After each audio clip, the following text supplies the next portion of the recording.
This podcast contains descriptions of violence against children and adult language and is not suitable for all audiences. Listener discretion is advised.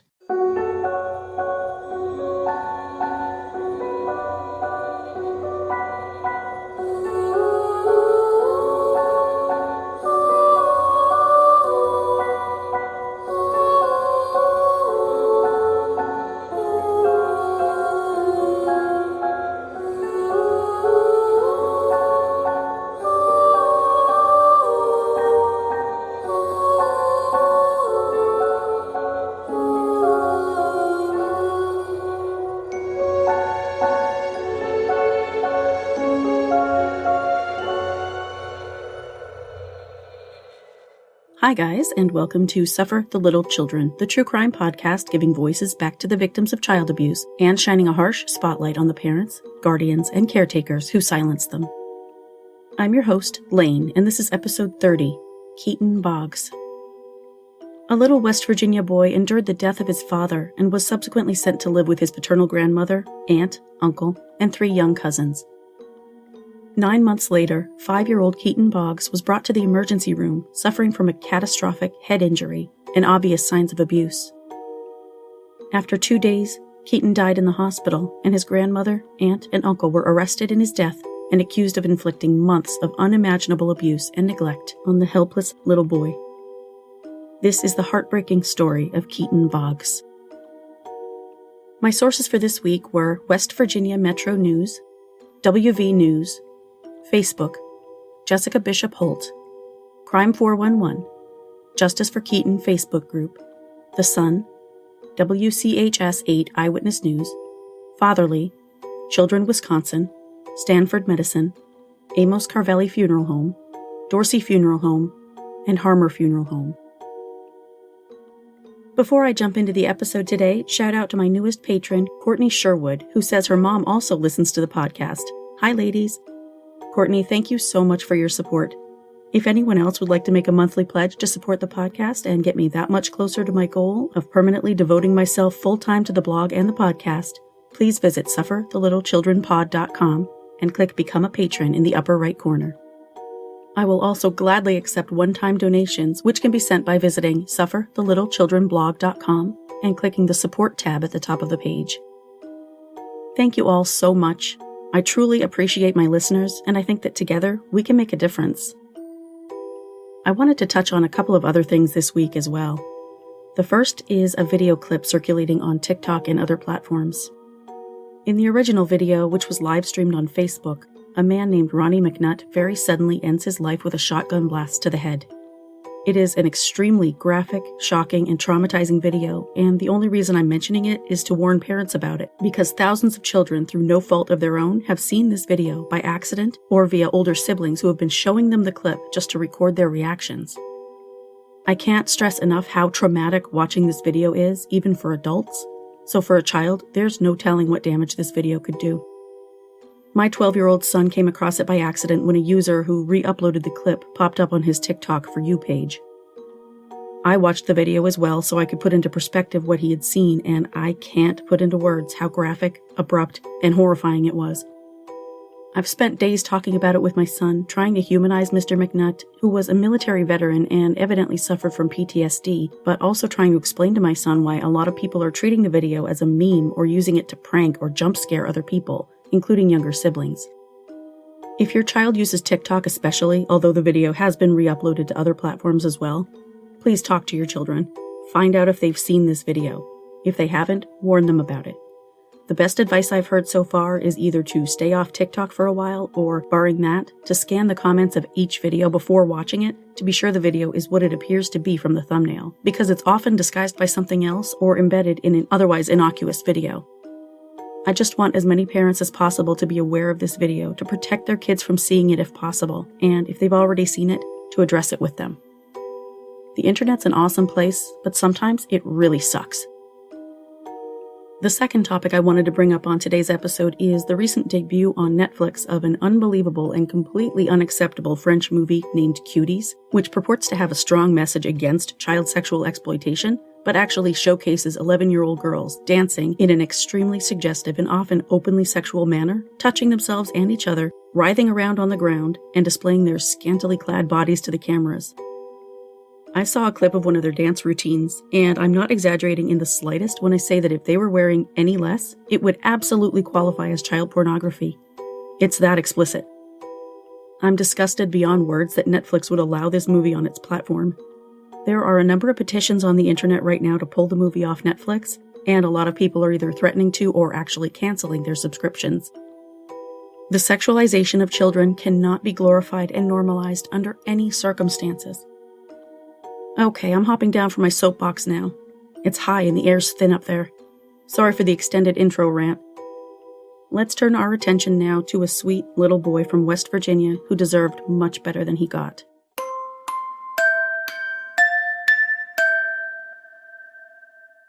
Keaton's father, Christopher Michael Boggs, was born on May 15, 1989, in Clarksburg, West Virginia, to Michelle Boggs and Kevin Winkler, who died on October 8, 1989, when Chris was not quite 5 months old. Kevin also left behind a 21-month-old daughter, Chris's half-sister, Kayla Winkler, who died in 2005 at the age of 17 after a long illness. Michelle Boggs remarried when her children were young. For a few years, she and her new husband wanted nothing to do with her children, so they sent Chris and his younger sister Chastity away to live with their stepfather's sister for a time. The kids ultimately returned to their mother's home, and at some point the stepfather left the picture. When Chris grew up, he joined the United States Army and served one tour in Afghanistan. After he was injured during active duty, he was honorably discharged. He had a daughter born in 2010. Keaton's mother, Jessica Bishop Holt, was born in Ohio on September 20th, 1987, to Patty and Thomas Holt. In 2008, when she was just about 21, Jessica was married briefly in Texas, but by 2011, that was over, and she had met Roger, the father of her first 3 children, twin girls born in December of 2011 and a boy born in November of 2013. In the midst of having her first 3 children, Jessica also earned a college degree. It has been said that Chris Boggs suffered from PTSD as a result of his military service, which may have contributed to his future drug use. Unfortunately, a great many sufferers of PTSD self-medicate in an attempt to ease their symptoms. After Chris and Jessica met, they had a passionate but turbulent romance that was unfortunately troubled with mutual drug abuse and severe financial strain. By early 2014, Jessica was pregnant, and they were married in November of 2014. When Keaton was born on January 15, 2015, there was some question about whether or not Jessica planned to keep the baby, although it's unclear if she and Chris were together at the time or if their financial or drug troubles contributed to their quandary. At the time, a family friend named Joyce Owens planned to adopt the newborn boy and name him Jace Elliott, and she even visited the hospital to meet the baby. In fact, after Keaton's death, Joyce mourned his loss, posting a photo on Facebook of herself holding the newborn baby in the hospital. For whatever reason, the decision was made that the baby would stay with Jessica, and he was given the name Keaton Michael Elliott Boggs. By that time, Jessica's twin girls were 2, her son was 3, and Chris's daughter was 4, so they certainly had their hands full. The couple continued to struggle with finances, having a hard time holding down jobs, partly because they didn't have a vehicle or steady daycare arrangements for their 5 kids. In March of 2020, Jessica gave a telephone interview to YouTube crime reporter Melissa Marquet of Crime 411, during which she said that she and Chris's sister Chastity had a decent relationship for the most part, and developed a bond while Jessica and Chris were together. She said there were, however, always little quarrels going on, and many of those were instigated by Chastity and Chris's mother, Michelle. As for Chastity's husband, PJ, Jessica said she spent plenty of time around him and had come to the conclusion that he was an addict and generally not a nice person. She said he was very aggressive toward a lot of people, including his own children. Jessica described Michelle Boggs as a very jealous person. Me and Chastity had a decent relationship. Obviously, me and Christopher were married. That was my sister-in-law. We bonded a lot. I spent time with her kids. She spent time with my kids. But there were always quarrels going on.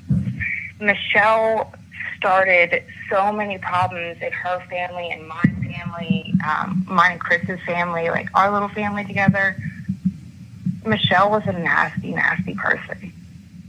she was never happy about anything. She would borrow money from us, steal money from us, and then she wasn't happy when me and Chris were happy. Like, she would always have to cause problems.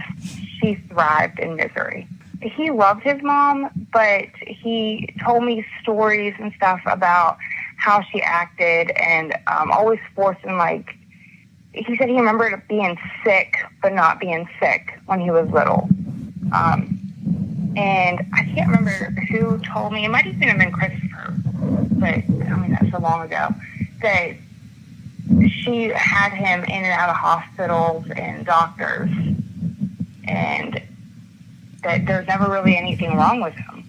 She would, make a big fuss about nothing in her life. Like, she would, like, fake things and be, like, overly dramatic about things for attention. She wasn't all right. I don't know. Like, part of me doesn't even want to, try to blame her on some kind of mental illness, because she was just a nasty person. I didn't call them family. That was not my family. I loved Chris. Chris loved me. And as far as that's concerned, like, that was not my family. Michelle lived with us for a little while, and I couldn't stand her. I didn't want her in my home. Michelle just did not like me. She didn't want me around her son. She didn't want anyone around her son. Anyone who has heard other crime stories about parents with Munchausen by proxy, also known as medical child abuse, will be aware that Michelle's actions as reported by Chris to Jessica exemplify several of its hallmark signs. One of the primary motivations for this behavior can be financial gain, which certainly appears to be the case here. Michelle reportedly has a history also of financial scheming and scamming. One family member has said Michelle once did their taxes, stole their financial information, and used it to make herself a signer on their bank account. Another said Michelle transferred $10,000 from their 401k to herself. When she was caught, they said, Michelle claimed she had a brain tumor and did not know what she was doing.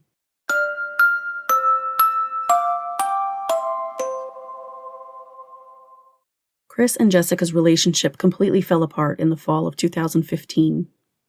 By November, Jessica was not on good terms with Chris's family. A post she made on Facebook illustrated that fact. And the award of the most immature mother and daughter team goes to Michelle Boggs and Chastity Wodzinski. Congratulations, Chas, princess. You're the best at passing judgment. Before running your mouth with accusations of another's life, own up to your shit. You're allowed to do pain pills before you got pregnant, and the fact that your wonderful husband is the true junkie. He just bought $300 to $400 worth of heroin in just a few days. Maybe that's why y'all can't keep a roof over your kids' heads. And I know this to be fact because your husband's dealer is dating my cousin.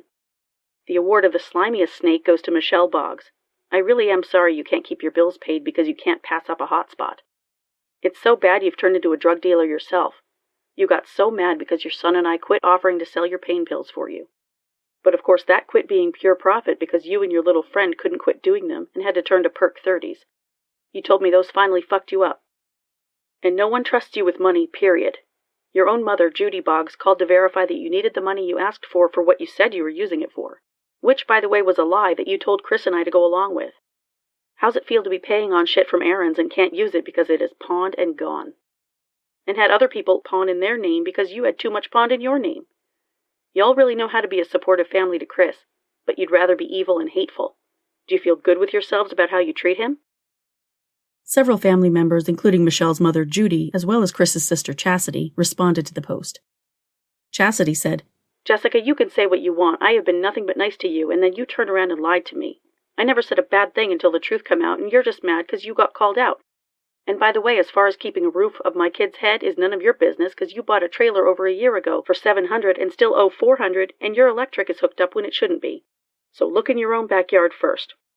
I know I'm not perfect and I've done a lot of stupid stuff when I was younger, but guess what? When I had kids, I grew up. I don't do drugs, and I can prove it.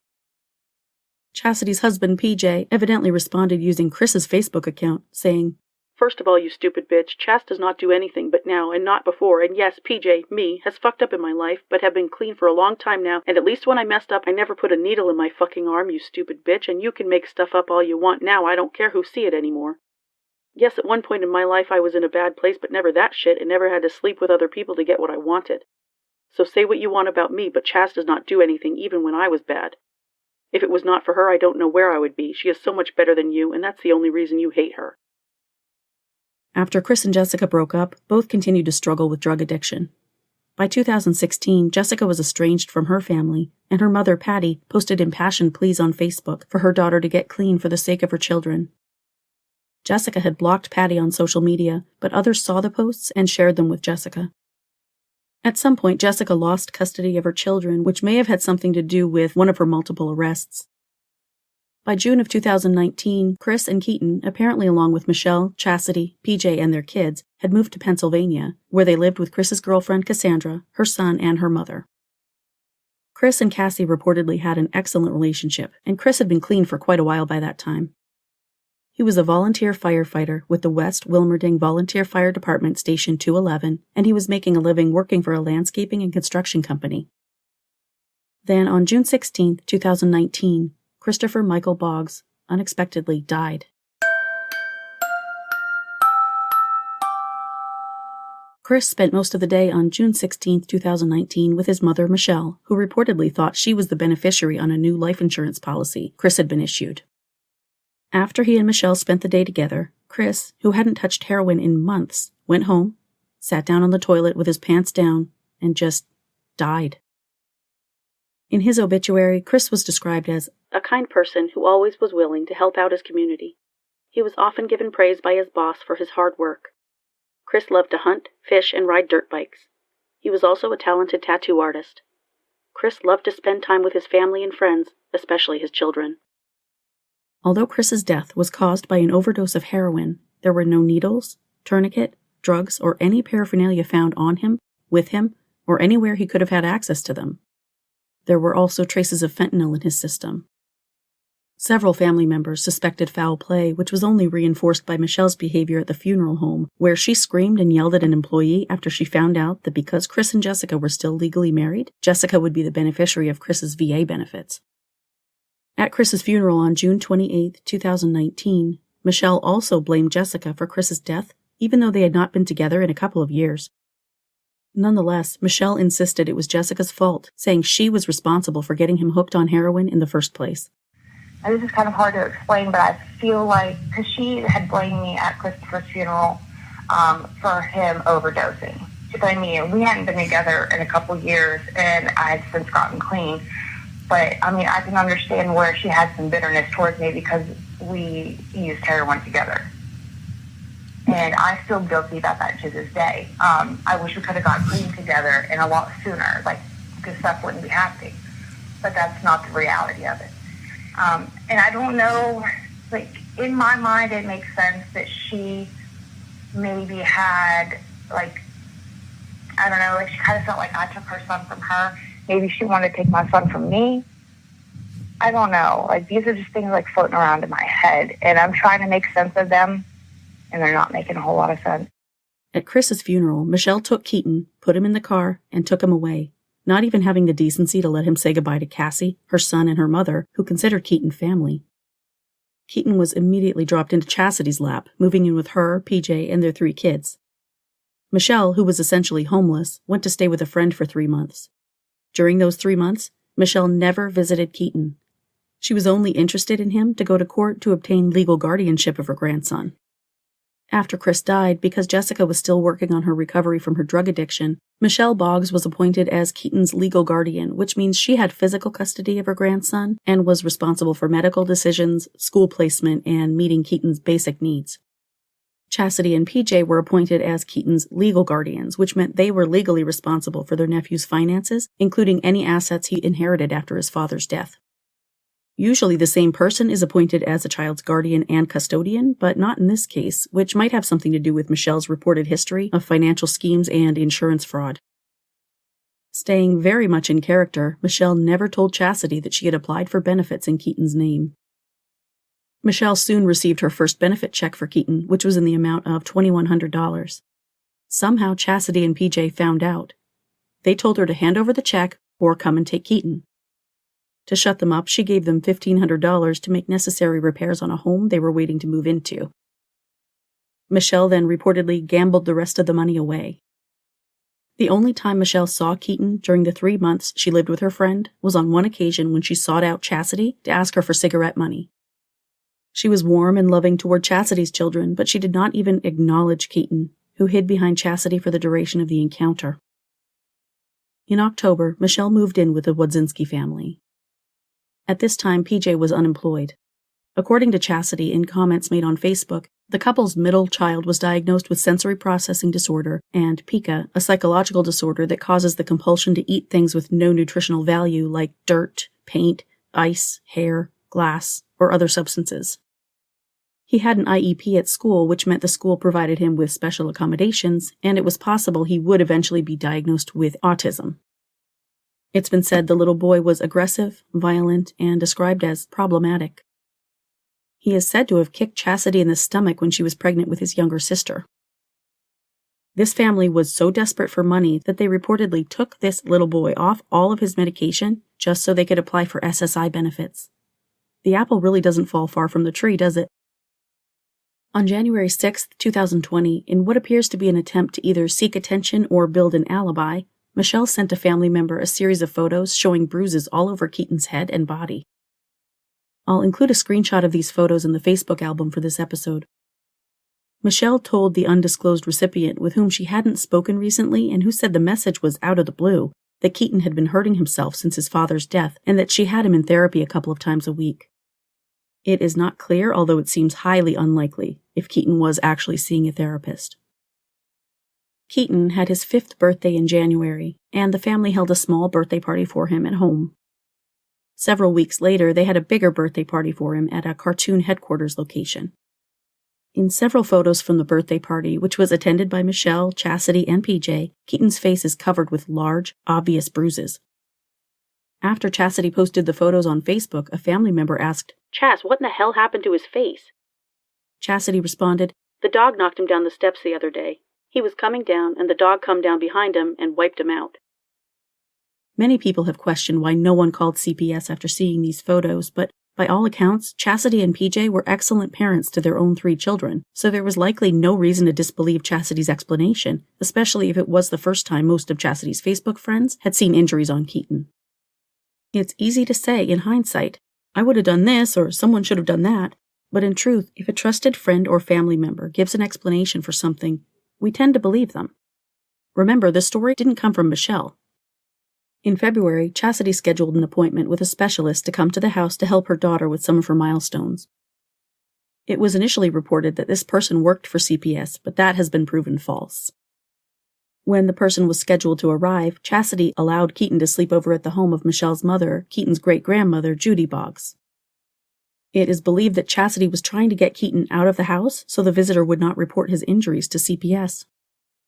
This reasoning seems especially likely since Chastity had been telling people recently that she couldn't afford to lose her son or Keaton, both of whom were essentially income for the family due to the benefits the boys received. At Judy's house, the multiple bruises covering Keaton from head to toe did not go unnoticed. Judy's nephew and his wife immediately wanted to call CPS, but Judy asked them not to, telling them that she would take care of the problem. She did nothing. The family members called CPS themselves, despite Judy's request, and gave a report to an intake worker. The only information they did not provide was Michelle's address because they didn't know it. CPS never followed up. During this time, Chris's girlfriend, Cassie, and her family were begging to see Keaton because they still considered him part of their family and truly loved and missed him. They were summarily refused. Jessica, too, was thwarted in her attempts to see Keaton for months, even prior to his father's death. There was, times before that where I had found out where they were staying. They were not living anywhere. They were kind of just, house surfing from place to place. And there was a couple occasions I would find out where Chris and Keaton were, and Chris would let me, come by and I could talk to him. And they would hide Keaton in the basement with his mom and wouldn't let me see him. And I sat up there and cried, and I begged him, let me see Keaton. And he's like, my mom won't let you. I was like, that's not your mom's son. Please let me see my son. And this happened a couple of different places. I had showed up at the house, and I had some issues going on in my personal life. I can be transparent about it because it doesn't bother me. But I had warrants, and this is before I got clean. and I hadn't answered to those warrants yet, so I couldn't have any run-ins with the law. And they used that against me, like, we'll call the law if you don't leave. My custody I hadn't lost any rights to my kids. Like, I still had custody of my kids. He just wouldn't let me around them. Like, I could not get near my son. It was hard. And, I mean, after all that, like, I had left and went outside, and his mom and his sister come outside, and they were trying to fight me, and so I just left the property, and they got in their car and followed me down the road, yelling at me. And I had never done anything to these people. Jessica ended up pleading guilty to her drug charge in March of 2019. By that point, she had begun her path to recovery. In my opinion, people have been entirely too critical of Jessica for not having custody of Keaton at the time of his death. I give her a ton of credit for getting clean and staying clean, even through the most painful loss a person can experience, the loss of a child. Jessica has been very open about her addiction to drugs and the fact that it caused her to lose custody of her kids. She was waiting for her probationary period to end before seeking permanent custody of Keaton. As of this recording, Jessica has been clean for 19 months, which is a huge feat in and of itself. She was trying to overcome her illness and better herself so she could be the mother Keaton deserved. Jessica only allowed her son to be cared for by his father's side of the family because, despite her feelings about them, she thought they would give her son a stable, caring home until she was able to. In the last months of Keaton's life, however, Michelle refused to allow Jessica to see her son. Jessica's mother, Patty Holt, said on Facebook that Michelle once told her Jessica would never regain custody of her son. What sounded like a petty threat turned out to be an accurate prediction of Keaton's tragic fate.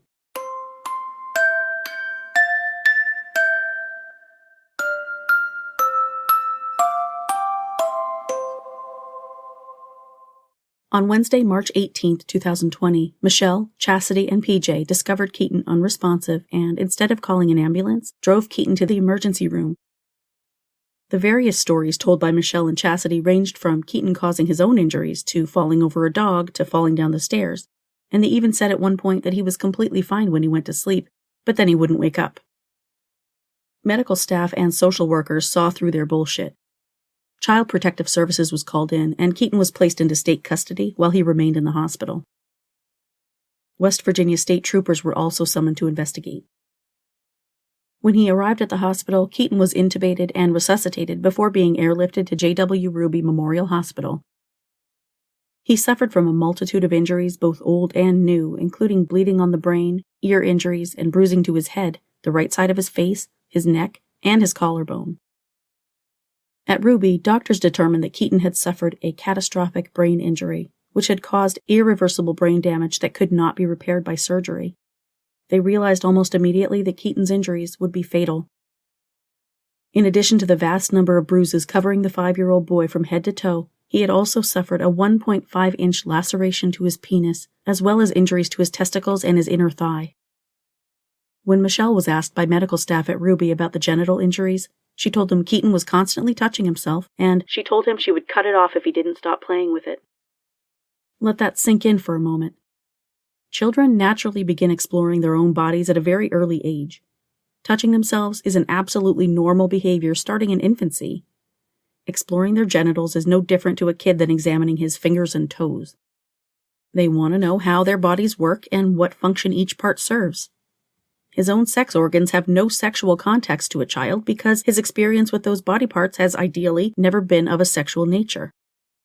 If what Michelle claimed was true and Keaton had a habit of touching himself, he was doing absolutely nothing wrong. And yet, by her own admission, she not only threatened, but apparently tried to make good on her threat to cut off her 5-year-old grandson's penis. It's beyond unimaginable. Tragically, Keaton succumbed to his injuries on Friday, March 20th.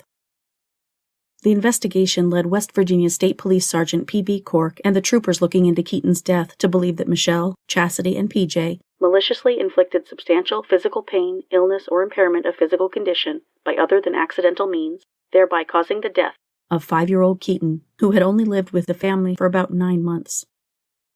Although they had moved from house to house, most recently the family had resided in a 3-bedroom, 1-bathroom home at 9248 Buchanan Pike in Lost Creek, West Virginia.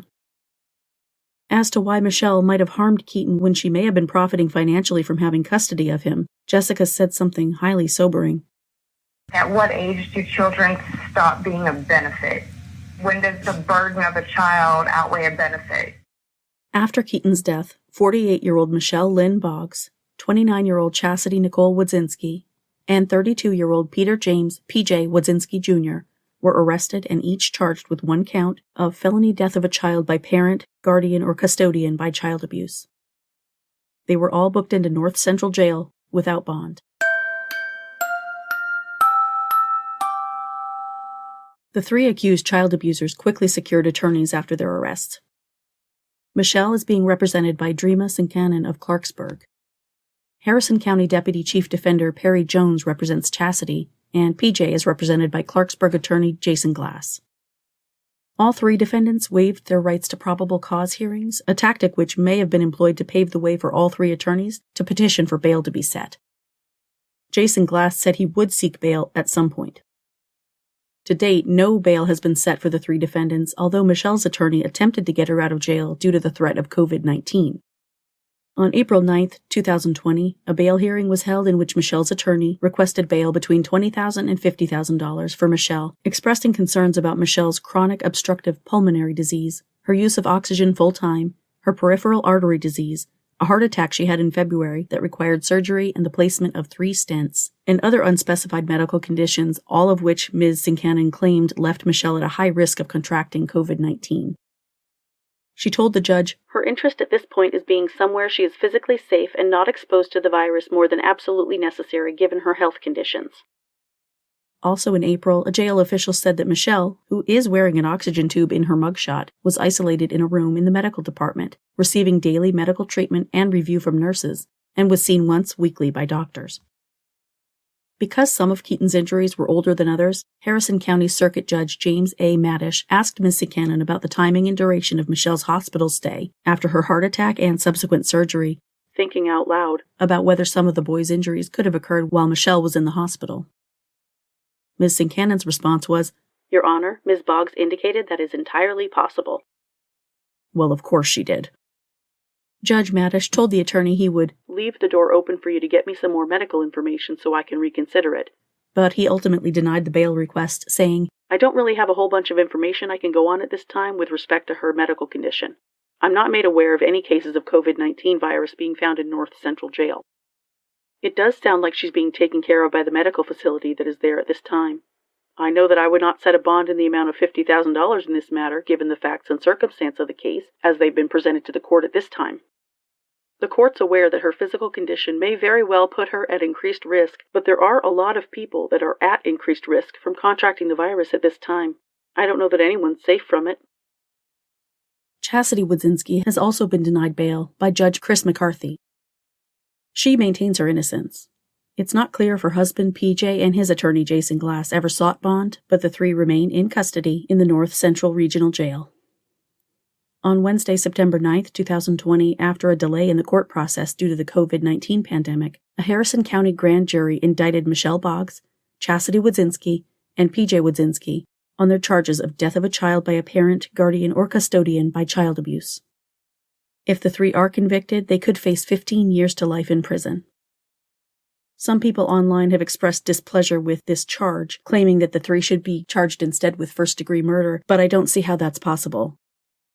There's really no way to prove who inflicted the fatal blow on Keaton, and prosecutors know all too well if they charge a defendant with a crime that can't be proven, the chance of acquittal is far too high to risk. We can always hope that if they are convicted, they'll be sentenced to the maximum of life in prison. I've been unable to find any information on the date for a preliminary hearing because it's impossible to obtain case information from West Virginia for some reason, either online or by calling the court and prosecutor's office directly. So I've been keeping my eye out for updates on the case, which I will continue to report on sufferthelittlechildrenblog.com.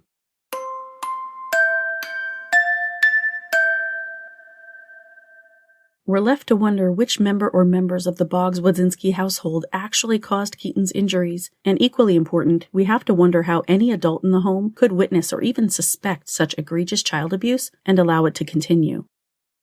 This isn't the first case we've seen in which multiple members of a family either look the other way or actively participate in the abuse of a single targeted child for one reason or another.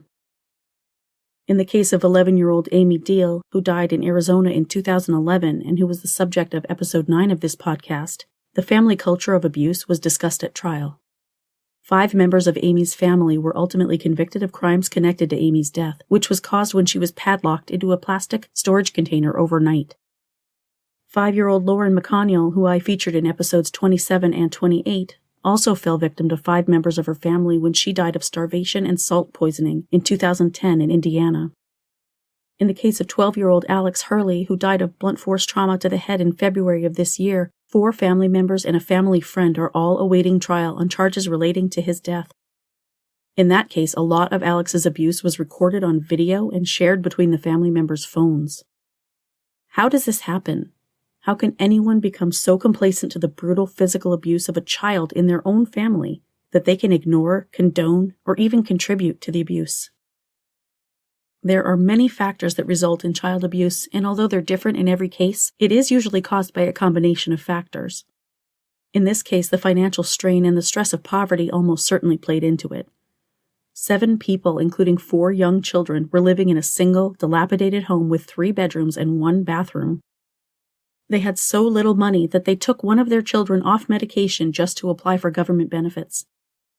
Hell, although she hasn't been charged or even accused, it's entirely possible that Michelle Boggs hastened her own son's demise in an attempt to benefit from his life insurance policy and veterans benefits. The fact that Keaton was the son of a woman Michelle Boggs especially seemed to despise, her son's former wife, was also likely an important factor in Keaton's abuse. Other common traits in adult abusers include emotional volatility, low self-esteem, a history of being abused, relationship problems, a lack of parenting skills, alcohol or drug abuse, personal illness, a lack of understanding about children's needs, behaviors, and abilities, mental illness, and the inability to focus on their children due to their own problems. Looking at Keaton's abusers, especially Michelle Boggs, I think every last one of those boxes is checked. I think it's impossible to predict which families will harbor secrets like these, but when abuse is occurring, there are usually red flags to watch out for. Stanford Medicine published a comprehensive list of signs and symptoms of child abuse and neglect, which I'll not only go through in its entirety right now, but I'll also link to it in the show notes, because it's essential that we're all vigilant when it comes to the children in our lives. We need to keep our eyes and minds open, and we need to report possible child abuse when we recognize it, no matter who the parents are, how close you are to them, or how much you trust them. Some behavioral clues of abuse that children may display include excessive crying or developmental delays in infants, fear, anxiety, or clinginess, phobias, nightmares or sleeping problems, bedwetting, social withdrawal, hyperactivity, poor concentration or distractibility, decreased school performance, chronic absenteeism from school, speech disorders, regressive behavior for the child's age, fear of a parent, eating issues, depression or apathy, being verbally abusive or physically aggressive toward others, destruction of objects or injuring pets, substance abuse, self-harm such as cutting, scratching, or burning themselves, sexualized behavior, symptoms of PTSD, avoidance of undressing, withdrawing from touch or being afraid of being physically examined, being overly compliant with difficult, painful, or uncomfortable parts of a physical examination. Some symptoms an abused child might display include headaches, chronic abdominal pain, acute abdominal pain with or without external marks. You may see distension, tenderness, or the absence of bowel sounds. Vague, often chronic complaints about pain or discomfort, worsening medical conditions such as asthma, a chronic sore throat with no medical explanation, abnormal weight gain or loss, reluctance to use or difficulty using an extremity, difficulty walking or sitting, genital discomfort or pain when urinating or defecating, unexplained symptoms that could be caused by poisoning, forced water intoxication, or the ingestion of a high level of salt. These can be indicative of Munchausen by proxy on the part of a caregiver. Vomiting, irritability, or abnormal breathing, which can indicate head trauma. Other physical clues that can indicate a child is being abused may include poor hygiene, clothing inappropriate for the weather, failure to thrive, poor weight gain or malnutrition, a lack of care of medical needs such as wound care or medication, fractures, dislocations, and bruising, defensive injuries on the forearms, bite marks, burns such as those caused by a cigarette, a rope, or immersion in hot water, or in the shape of a hot object, signs of restraints on the extremities or in the armpits, ear trauma, lacerations, traumatic hair loss, facial injuries without a good explanation, oral or dental injuries like missing teeth or lacerations, bruises, scars, or burns to the frenulum, lips, tongue, or other tissues in and around the mouth, head injuries causing a change in the child's mental status, broken blood vessels in the eyes, bruising of the scalp, internal bleeding, bruising, tearing, bleeding, or discharge from the genital or rectal area, diagnosed STD or pregnancy. Some of these signs of child abuse may be easy to spot, some may be more subtle, and some may only be diagnosed by a medical professional. But again, as citizens of this planet and members of the human race, it's our responsibility to look after our own and to protect the vulnerable. If you see something, say something. It's better to make an unsubstantiated report to CPS than to find out a child has been maimed or murdered by a parent or caregiver when you could have intervened, but you didn't.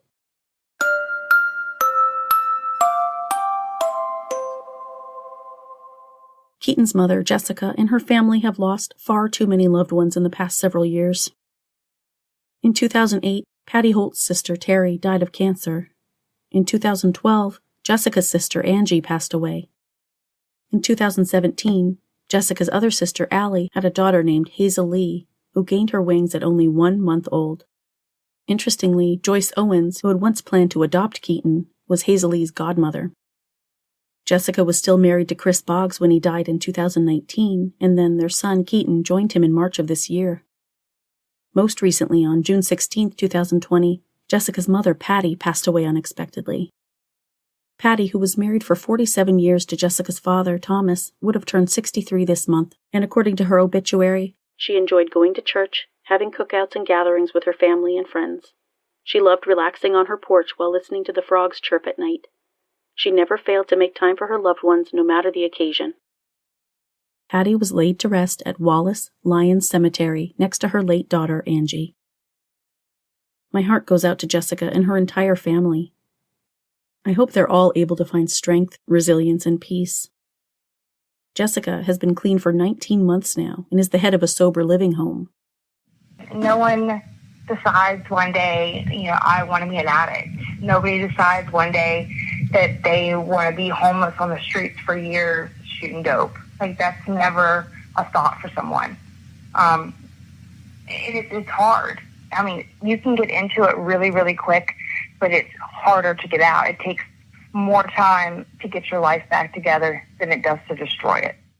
I would not have been able to do it without the support system that I have. Like, this is truly like the deepest connection I have ever had with any human in my life is with the people that I'm in recovery with. Like, these are people who get me. They understand me. They care about me. They love me when I can't love myself. Like, these are good people. And I leaned on this giant group of people that I have. The night I found out about Keaton, up until 4 o'clock in the morning, like, I was just making phone call after phone call because I was not all right. And these people let me lean on them until I was okay, until I could gather my thoughts enough to function. She seems to be in a very good place, which is awesome to see. I'm sure wherever Keaton is, he's very proud of his mommy. As for Keaton himself, Jessica said, "What is haunting me the most is how sad was he? What did my son have to go through? Like, was he put in a position and in situations where he was beat, and mistreated? And then, like, they would throw him a birthday party and he would just be so happy to have gifts and love and attention, for the show of a camera or something.